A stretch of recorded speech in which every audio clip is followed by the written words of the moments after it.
శ్రీకాళహస్తికి చెందిన శ్రీనివాసులు అలియాస్ రాయుడు హత్య కేసు రోజురోజుకి కీలకంగా మారుతోంది. ఈ కేసులో నిందితులుగా ఉన్న వినోద దంపతులు చెన్నై కోర్టు ఆవరణలో సంచలన ఆరోపణలు చేశారు. ఈ హత్య వెనుక టీడీపీ ఎమ్మెల్యే బొజ్జల సుధీర్ రెడ్డి ఉన్నారని ఆరోపించారు. అలాగే త్వరలోనే నిజాలు కూడా బయటకు వస్తాయని కూడా అన్నారు. శ్రీకాళహస్తి జనసేన ఇన్ఛార్జ్ వినోద డ్రైవర్ హత్య కేసు సంచలనం సృష్టిస్తోంది. డ్రైవర్ హత్య రాజకీయ కారణాలతోనే జరిగినట్లుగా పోలీసులు నిర్ధారించారు. డ్రైవర్ శ్రీనివాసులు అలియాస్ రాయుడును శ్రీకాళహస్తిలోనే హత్య చేసిన నిందితులు చెన్నై శివారులో కాలువలో పడిసినట్లుగా పోలీసులు నిర్ధారించారు.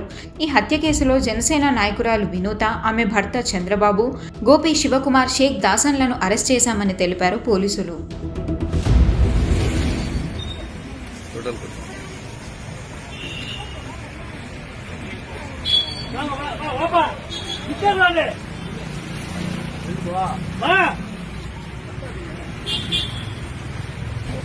రాజకీయాలు రావాలంటే ఇంకా ఖచ్చితంగా రాజకీయాలు వస్తున్నాయి.